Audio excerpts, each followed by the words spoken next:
Welcome. I'm Meeka Nomicon, and it's time to discover our inner evil.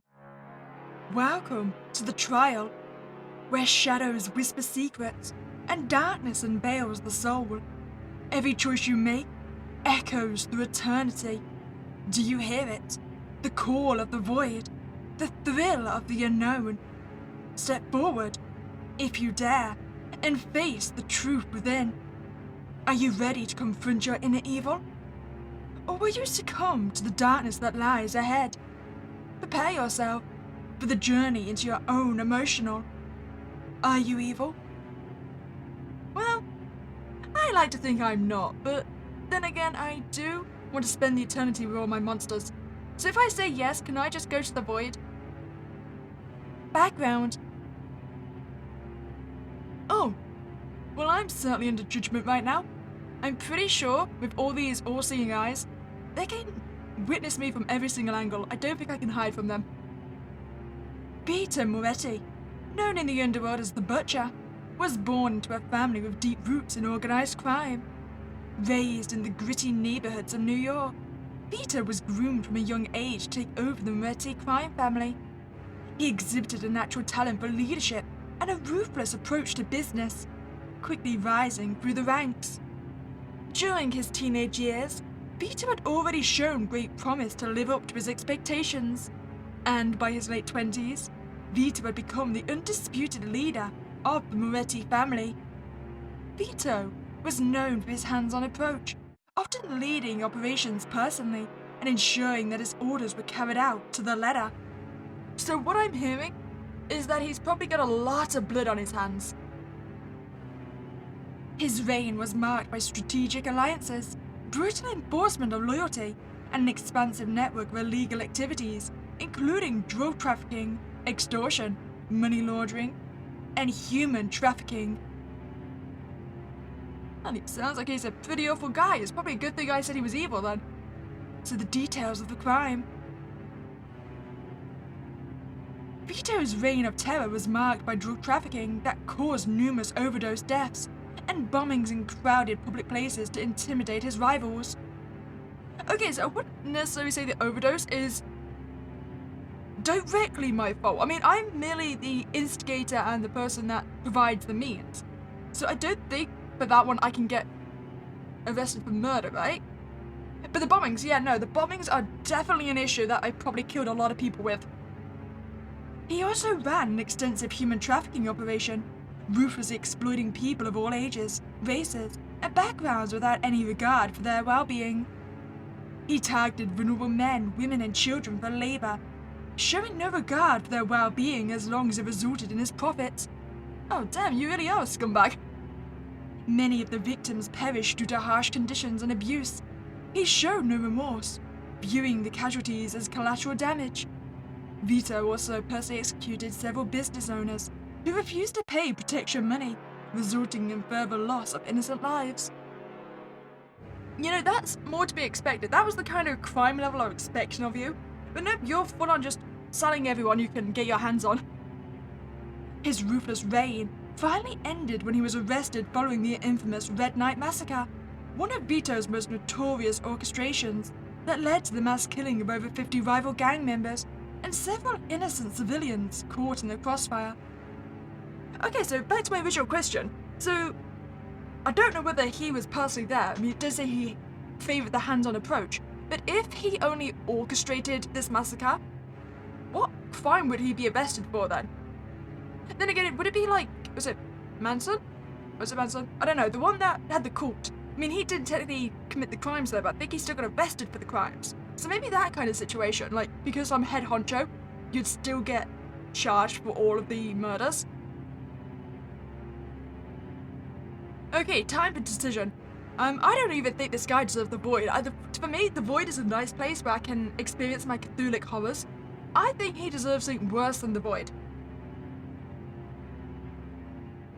Don't smirk at me. You're going to suffer for eternity, I assume. Having delved into that dark legacy of Vito Moretti, the Butcher, it is now your solemn duty to determine his fate. The harrowing crimes you have read about paint a portrait of a man whose actions have left a trail of pain, suffering, and death. His reign of terror has devastated countless lives, leaving deep scars in the community. Your decision now holds immense weight, for it will not only shape the future of Vito Moretti, but also set a precedent for justice within the community. Will you show mercy, considering any mitigating circumstances and a potential for redemption? Will you seek a balanced approach, ensuring your justice is served while maintaining a sense of fairness? I mean, what kind of mercy can you particularly show this guy? I mean, he bombed people just to threaten his rivals. I don't think there's any mitigating circumstances that can condone that, let alone before you even get into the whole he trafficked humans. I feel he's irredeemable. Or will you exact harsh retribution, reflecting the severity of his crimes and providing a deterrent to others? Consider carefully, as your choice will reverberate through the lives of many, influencing the community's sense of justice and moral direction. You know, I don't know if it would really provide any deterrent, no matter what punishment I give this guy. I mean, let's face it, the people that commit these crimes are not doing so under any illusion that is in any way legal, moral, or justifiable. They're doing it regardless of all that, so even if I give them the harshest punishment possible, the people that do these crimes are still going to do the crimes because they're just bad people. That still means I am going to make you suffer for all eternity. Choose Vito Moretti's sentence. Well, we're certainly not giving him an acquittal. Jesus Christ. Reduced sentence, nope. Long-term imprisonment. You know what? I don't even think you deserve life imprisonment because, I mean, that means you're still existing, which ain't good. Harsh punitive measures. Not entirely sure what that is. I feel like the only sentence he deserves, I mean, there's been no evidence that he has not done all the crimes he's accused of doing. And in fact, given that smirk, I think he's rather smug about it. I think that the only thing we could morally give him in this ending is the death sentence. Okay, can I kill him in any way possible? Okay, so, depending on which one I pick, do I have any retribution for this? I feel like lethal gas, electric chair, all of these are quite moral. There's nothing too, you know, reprehensible at the firing squad. Well, it's not good at death, but it's a quick death. Or do we feel like we should go back to the olden days and really give him some torturous death? You know, maybe I need to compile my inner jigsaw. I need to become John Kramer. What unbeatable test, because we're not giving him away out, what unbeatable test do we want to give this guy as justifications for his crimes? I'm thinking we should go... I don't even know what some of these are. You know what? I want to see what Ling Chi is. I say we give him the Ling Chi death. In our quest to punish the wicked, we must guard against becoming what we despise. Nope, it's fine. I am willing to become what I despise. Just tell me what the Ling Chi is. Vengeance can consume the soul, leading us to forsake our own humanity.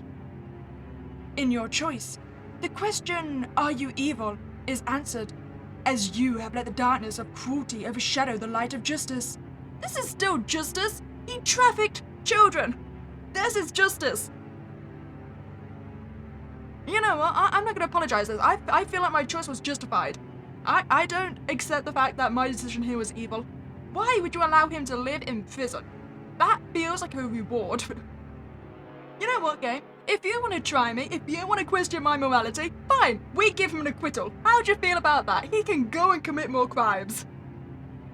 In the pursuit of justice, mercy must not overshadow accountability. Well, nope, you took away my accountability. I gave him the death. You did not like my moral justification for giving him the death, so now he gets acquitted. I am petty like that. True compassion involves holding even the most broken of men to the standards of humanity. For, in absolving the wicked without due consequence, we invite the shadow of their sins to linger among us. No, it's fine. See, I've got a plan. What we're going to do is we're going to acquit him, we're going to release him, we're going to let him on the streets, and then tomorrow, we announce a purge. We are going into the purge, we are going to say 24 hours, do what you like, and then the families of his victims can come and murder him for us. And there we go, my soul is no longer innerly evil, and he gets his retribution. I thought this through, see? Okay, so before we go through the other sentences and we find out which one is actually preferred by the game, because I'm not going to say it's the right ending, because I think my first ending was right, but we'll find the preferred ending. I want to know if a death sentence ending, but we gave him like the electric chair, is that considered nicer than whatever the Ling Chi is? I still don't know what the death sentence is. I'm assuming it's saying torturous, considering it's between solving and rat torture. Okay, we can just stone him to death. Is that mean? That seems a bit mean. Hanging or electric chair. I mean, they both feel like on the same kind of level, right? You know what? We'll give him a good hanging.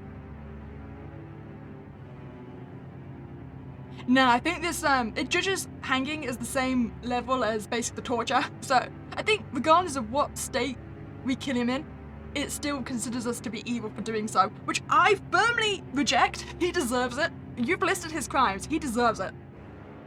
Okay, so what about harsh punitive? I'm still not clear what that is.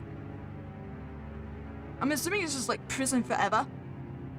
Justice is the equilibrium between mercy and retribution.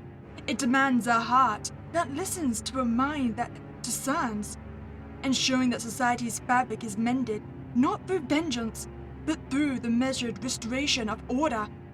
So yeah, I feel like this is just, he stays in prison, right?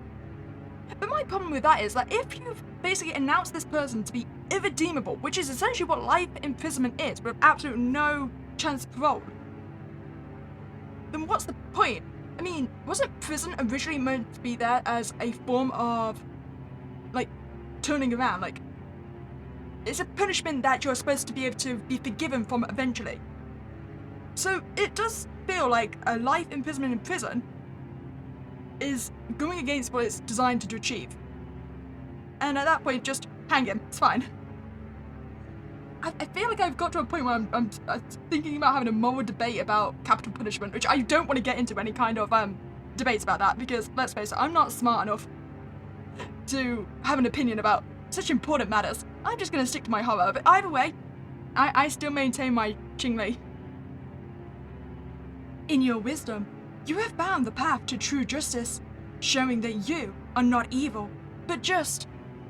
I was just in the first ending. You will not convince me otherwise. See, look, he looks tortured here. At least I gave him a potentially swift death.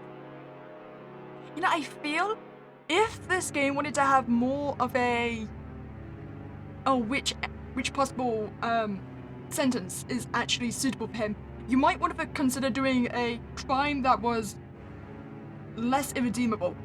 Like, I feel like bombings, murders, organized crimes, druggings, and human trafficking, it does feel like, yeah, there's only one sentence that is actually fitting for those crimes. Okay, so, wait, no, harsh punitive is different from life imprisonment then. So what is harsh punitive? I still don't know. I mean, apparently it's the game's preferred answer, but I don't know what it is. Ah, fine, what about life imprisonment then? You know what still actually confuses me about life imprisonment? Is that it's not actually being imprisoned for life. Like, when I was growing up, I quite literally thought if you got life imprisonment, that means that, yeah, you were never going to be released, and so your sentence could last up until you die, basically. I didn't realize it was basically only like 25 years. I was kind of upset about that. I mean, people that get a life imprisonment, I feel like they've probably done things that deserve life imprisonment. Justice. Oh, okay, so you've put this as the same as the harsh one? So are they basically the same thing? I'm so confused. Okay, so apparently if it's life without parole or the harsh punitive, it's the correct answer? I'm guessing they're basically the same thing then? So I wonder if reduced sentence and long-term imprisonment are going to be the same endings as well? Because if life imprisonment and punitive are the same. Okay, let's try long-term. Wait. Long-term gives me the same ending as punitive? But wait, no, we've given him the possibility of parole. He bombed people. I mean, it might just be because it's the 0282 jam that they were running out of words, and that's probably why all of these endings are the same. Because honestly, it really doesn't feel like the possibility of parole should be linked at all with life imprisonment. Because, let's face it, long-term feels a lot more lenitive for the crimes he committed than anything else. Okay, we're gonna try reduce sentence, and I'm really hoping this one gives us the same ending as acquittal, otherwise I'm gonna flip my table. Oh, thank God it does. Okay, so luckily for us, he is not allowed anything under long-term imprisonment, which is the minimum he deserves. I still feel like I was right on the first time. He deserved the capital punishment. Even though I still don't know what that thing is. You know, you thought if I was going to kill a guy, I'd pick a means of death that I actually knew. So, I mean, I could have just picked the rats. That's torturous enough, right? It's fine. At least this guy gets more than minimum sentence. Oh, man. I need to learn some more court jargon. I don't know what punitive still is. I also need to, refresh on my torture methods. I don't know what half those death sentences are. Well, if you enjoyed my moral dilemmas, please remember to like this video and subscribe to this channel. But if not, it was Spooky Day, and I'll catch you next time, guys.